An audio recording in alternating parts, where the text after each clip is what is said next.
जय जय रघुवीर समर्थ. समर्थांचे वैराग्य जितके प्रखर होते तितकेच त्यांचे प्रारब्ध वैभव हे ते घेऊन आलेले होते. त्यांच्या ते वैभव मागे धावत असे.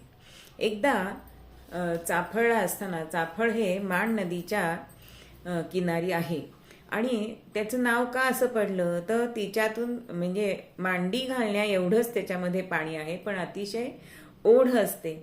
एकदा पावसाळ्याच्या दिवसामध्ये नदीला पूर आलेला होता आणि नदीकाठी समर्थ पुराकडे बघत उभे राहिले होते.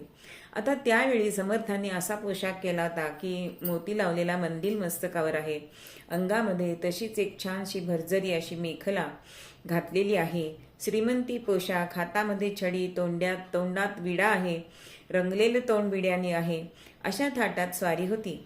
अशा पोशाखाकडे पाहून काही लोक म्हणत होते, हे कसले विलासी साधू.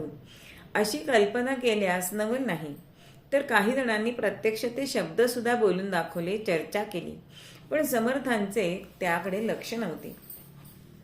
इतक्यामध्ये वरतून आरडाओरडा आला की एक धारेला माणूस लागला आहे, बुडतोय, काढा त्याला, धावा.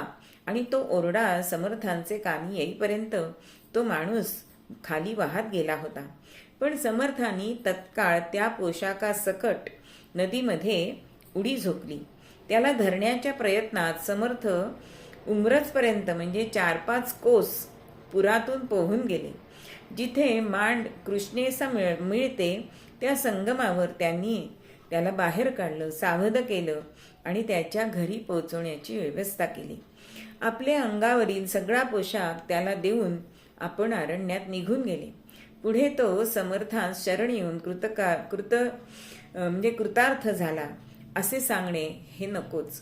म्हणजे जसं त्यांना वैभव प्राप्त होत होतं तसेच ते तितके विरागी सुद्धा होते, हेच आपल्याला ह्या दृष्टांतावरनं दिसतं.